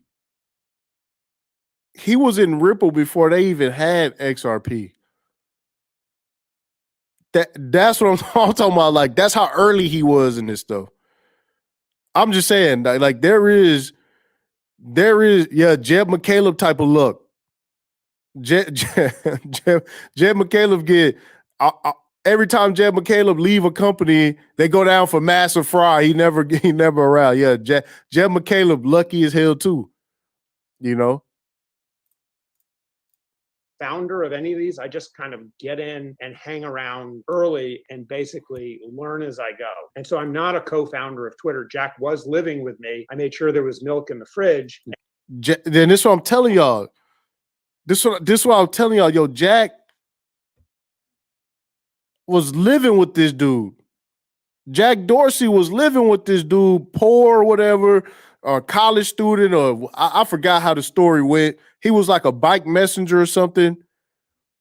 It's Greg kid. And he voila, you know what I'm saying? The kid who was living with me created, you know what I'm saying? Like, this shit crazy, bro. That's what I'm saying. He got this type of luck over and over and over and over again. And I did put money in and I did work there some, but it's more about attaching yourself to people that are, I often say they're out to do good, but they end up doing well. And that's been the key for me. I learn about technology as I go, but my premise is that the biggest revolution in each of the companies, and it's the same with like an Uber or an Airbnb, is they're revolutionizing access. They're letting. Yeah, he was early in Uber too. Oftentimes, they're flattening the levels of vertical complexity in industries. And yes, there is a technology involved, but neither what happened at Uber was not that technologically innovative. It was the way that they innovated in the marketplace. And those are the opportunities I'm just looking to go to lunch with the people that are doing those things. Now, he run Link2 as well. He run Link2 as well. So Link2 is I wouldn't say crowdfunding, but it's a way to get funding for a company. But yo, watch this. Watch this. Nigga, this shit crazy. I'm finna show y'all this real quick. Hold on. Give me 1 second. Watch this. Let me pull this up real quick. Let me see.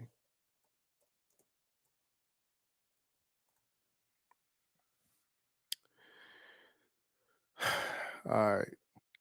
Let me see if it's any way I can find his. He got to have a LinkedIn. I want to show y'all this.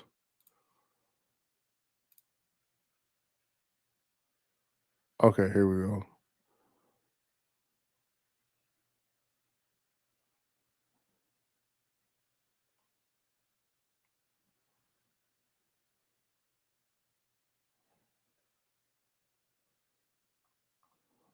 All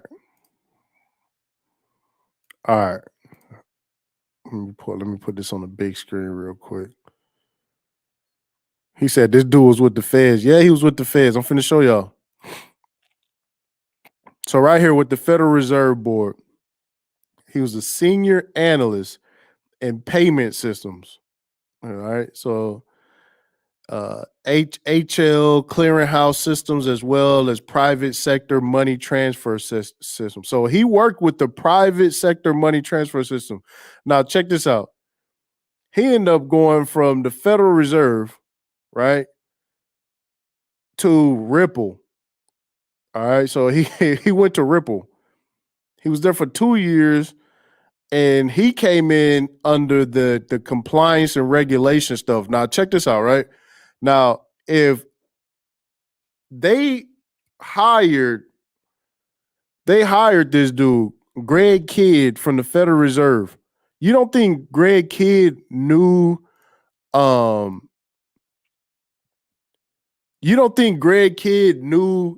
regulations? Now that, Ripple going through this big federal lawsuit and all, man, this is what I'll tell y'all, this all theater.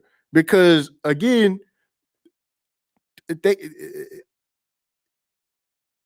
this is the guy. He came from the Federal Reserve, went into Ripple, and now it's just like, now they're going to act like they don't know if it's a security or not, all these games or whatever, right? But it's just like, nah, that's what I told y'all. Like, it's all theater. And I told y'all it's gonna take as long as nothing moves without the CBDC. Sorry, nothing. Nothing moves without the CBDC. All right, nothing moves. Nothing happens. All right, once the CBDC come, then you're gonna see all these industries take off and blow up, and you're gonna see, you know what I'm saying, all kind of wild stuff. You know what I'm saying? But again, this is him. He's the senior analyst at the Federal Reserve, and he specialized in private sector money transfer systems. All right. So that would be your MoneyGram, Western Union, PayPal, private sector money transfer systems. That's what he was doing over there at the Federal Reserve. You don't think he understood how how the ripple should be moving? Of course. Now check this out. I'm finna trip y'all out now because this is where it gets crazy. This Greg Kidd dude, right? Now, he is the CEO of this company called Global ID. All right. That's what I'm trying to tell y'all niggas, man. y'all don't understand. This is global ID. Now, this stuff is already starting to be like put in places, you know what I'm saying, where like the global ID is becoming like an ID standard, you know, for identification around the globe. Okay. All your IDs encrypted on your device, the privacy preserving way to log on online. Now, damn, they don't have the man, get out of here. I want to go to the global ID stuff. They don't have a website. Man.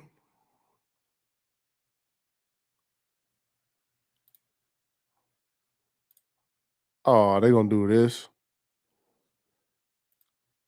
Let's see what good old YouTube got on it.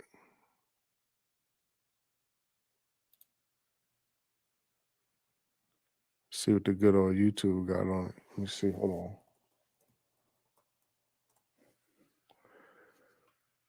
on. Okay, let's see.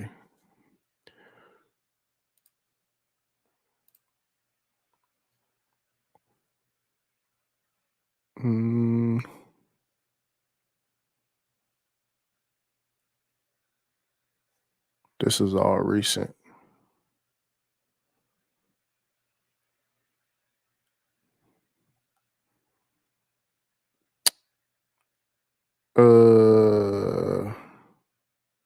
This was 5 months ago. Check out the all new global ID wallet. But anyways, this is Greg Kidd's new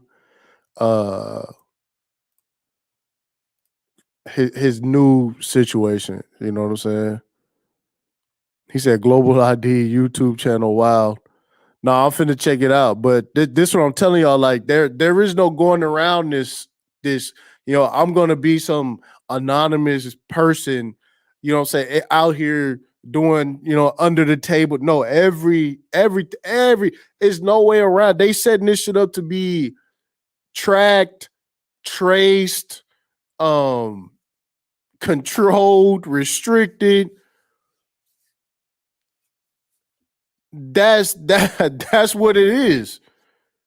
That's what it is. You know, I'm watching people talk about, you know, all this the passports and all that stuff finna get integrated.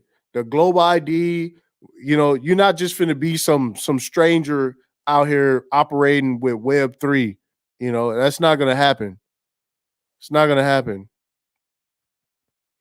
Said, thank you, TipTycity, for finally confirming my suspicions about all this shit. Yeah, man. Shout out to Day One. Day One said, the crypto is the shit for me. Thanks for the game, Ty. Nah, no doubt, bro. That's what I'm telling you, man. I'll be back on the fuckery tomorrow, but, man, like, I just, all day, I just been, like, especially since, like, the last week, like, so much stuff happening. It's just so much happening, bro. Just, like, Law said you giving too much. I mean, listen, bro, there's no way around this. There is no way around this. You know what I'm saying? There's no way around this. I do want to see about this global ID wallet because again, it ain't gonna be no need for no ID. You know, everybody talking about, you know, the mark of the beast and all the rest of the shit. No, you know, you already carry everything around you. You carry everything around with you already.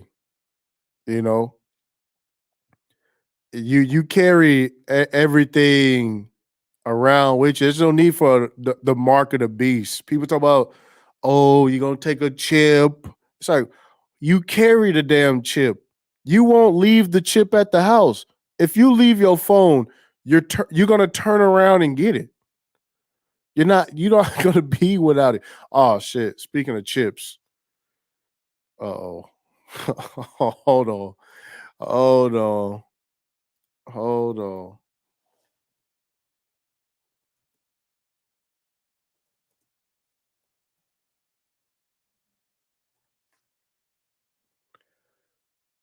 Hold on.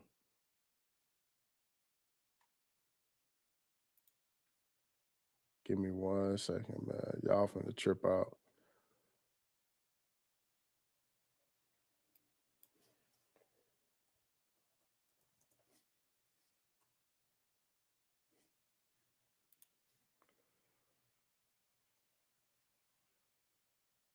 Okay, here we go.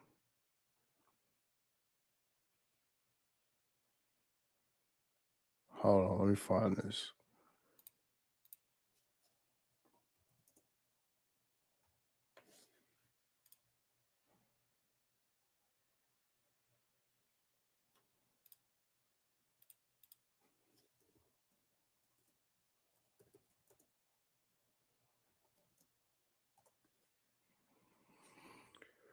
Okay.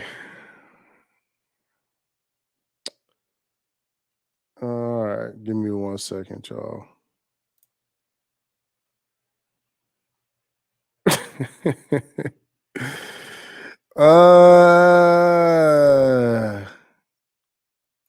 This might be for the underground.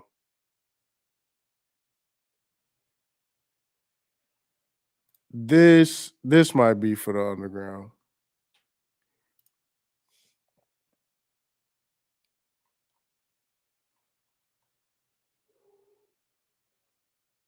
All right. So, Lord have mercy. Said put InfoWars on. Okay, look, listen. It's a situation, right, where this is being proposed, and it is to have RFID trackers and tracers, pretty much chips put on guns, right? Now, House Bill 704, okay, this is out of Maryland. Let me see it. This okay, here it is right here. All right, just so we can get past this is not a conspiracy theory. This is not a conspiracy theory. All right. So, all right.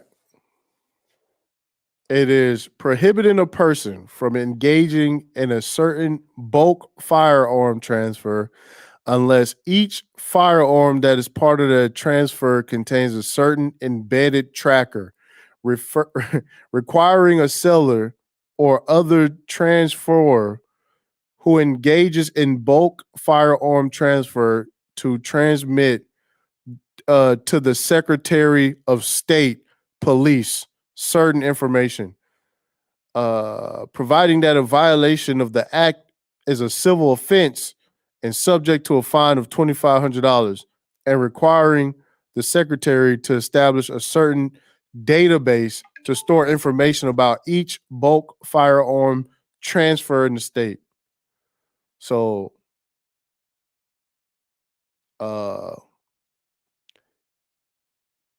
yeah, it says they filed it. It says effective dates October 1st. So it's in the House. So they're gonna have this hearing next month on the 8th. I'm gonna try to either live stream it or pick this up because, bro, this is you know what I'm saying? This is crazy.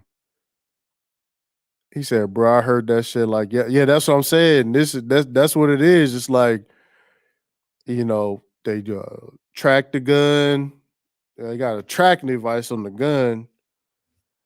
And man, I do not believe that electronics should be on guns. All right. Outside of laser, night vision, flashlight, that's it. Anything that could prohibit a firearm from being used, something that interferes with the firing of the weapon in the under the guise of safety, no. No, because that's what comes next after this RFID shit. You know, Child said they know the middle class about to go nuts. He said we have a Democratic governor now in Maryland. Oh yeah, this one of them people too. I didn't want to bring it up, but since we're here, I think this one of them people. So this is a questionable person, and that's all I'm gonna say. This is the person who introduced this bill. That's all I'm gonna say. That's all I'm gonna say. Party Democrat. That's all I'm gonna say. I don't know nothing about this person. Maybe y'all can enlighten us, if you in Maryland, but I'm just saying that's that's why I'm at with it, yo. Hey, y'all keep letting these people in, man. Y'all keep voting for. We might have to have that discussion. Like, is it time to like? Oh man. Definitely them folks. Yo, wait. Listen, hold on. Hey, wait. Hold on. I know this might get some. I know this might catch some heat, but listen. Hey, listen.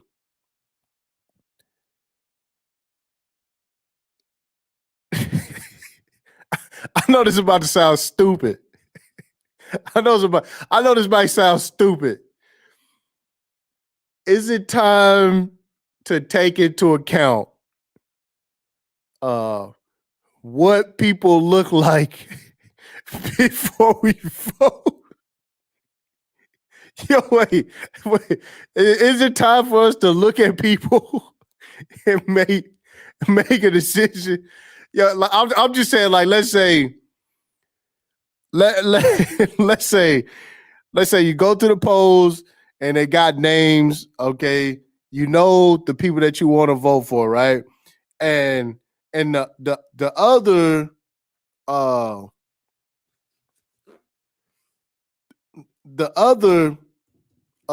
positions, right? You don't know too much about, right? Should we be able to say, all right, based on this picture, this doesn't look like a questionable person? You know what I'm saying? Yeah. Hey, bad nigga said, nigga, I've been doing that. Okay, I'm not crazy. All right, Razik said he already do. Okay, cool. All right, cool. Because and this is my fault too, because I'm not really, I pay attention to what's going on here in Texas. I pay attention to Second Amendment issues, First Amendment issues. But man, I am not into everybody's politics like that. So I remember when they brought up the who was the guy? They had a questionable person that they just had to let go from the Biden campaign. This dude, what did he do? Did he steal? Did he get caught stealing or something? Who was that?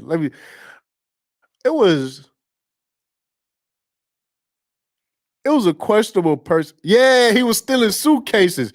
Okay, reality. That's what I'm talking about. Yeah, he was stealing luggage. Yo, listen. I don't know. Hey, listen. Hold on. I don't know these people, man.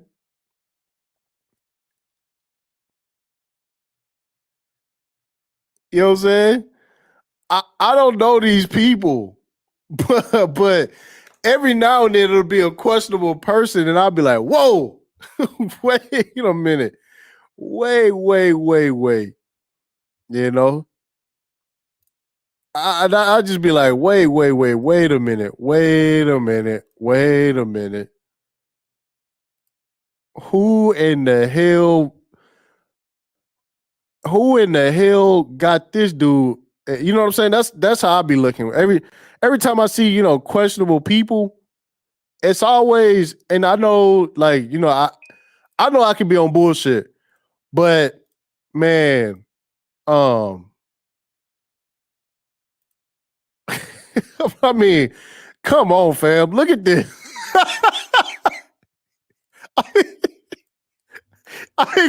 Yo, come on, hey, listen. Hey, what? This is him. Yo.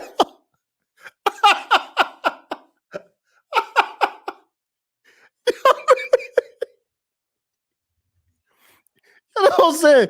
Do people see these people? Like, for real? No, I'm just, oh man, I'm gonna have to end this stream. No, what I'm saying is, what I'm saying is, yo, listen, do people see people like this and be like, yeah, I'm so glad I voted for Biden. They're such a good judge of character. You see what I'm saying? Like, dude, I'm serious. Like, do y'all not look at this like, like, bro, this gotta be a mark against somebody somewhere, dog. Like, somebody gotta take the L, fam.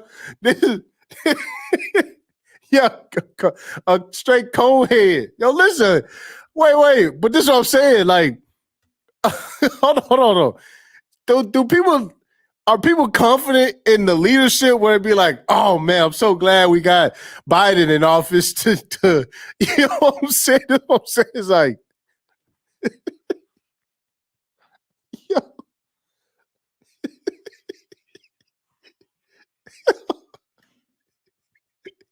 No, I'm saying, like,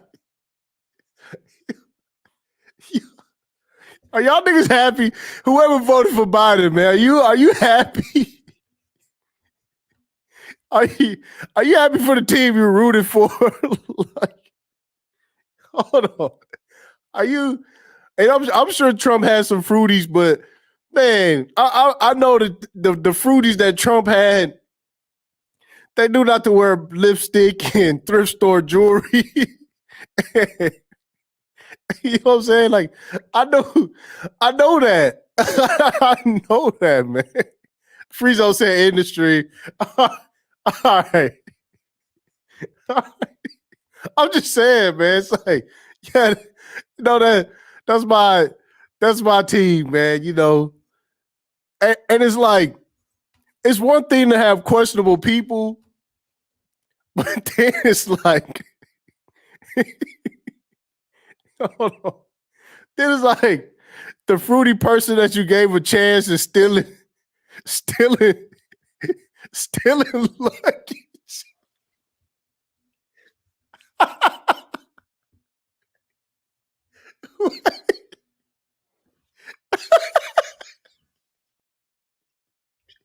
nigga, it's like, my bad, fam. I just think about who had to get that phone call. Who had to get the phone call about the fucking yo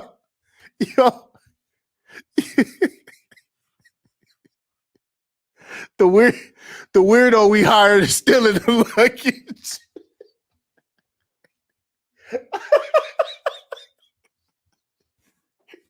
My bad, fam.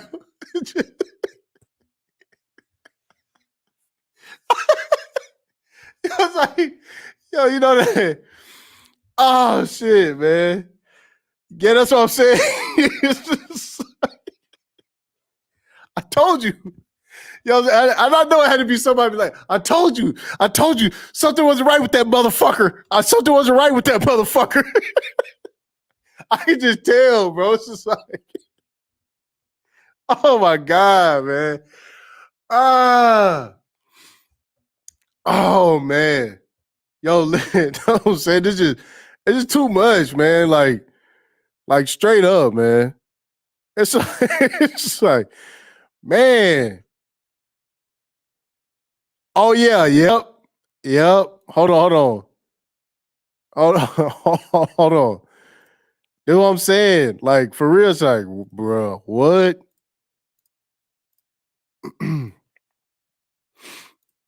Yeah, it was this one too. Yep. Just I just what I'm saying, bro. Just like, I don't know, man. It's like, yeah, it might be time to end this live stream. It might have to end this live stream, man. Listen. Oh my goodness. Fam. I don't know, man. This is, not good, man. Ambush, I appreciate the cash app you sent, bro. Thank you, fam. Nigga. Oh my goodness, man. Just something about a man with lipstick that just says, you know what I'm saying? Like, just don't, something ain't right. Nigga, like, it's got to be a red flag, bro. Like, I'm sorry, dog. Like, hey, questionable people are a red flag. Now, let me get out of here. Bye. I'll see y'all tomorrow, man. We'll be back in the underground. We can thank you, man. If y'all have not joined the underground, join uncuttunderground.com. It's 10 to get in. I will be live tomorrow. All right. I will be live back tomorrow. I'm done. Yeah, my social credit score is cooked. I'm finished. Yeah. I'm saying. Yeah, hit the like button on the way out. I'll see y'all tomorrow. Peace. Oh my goodness.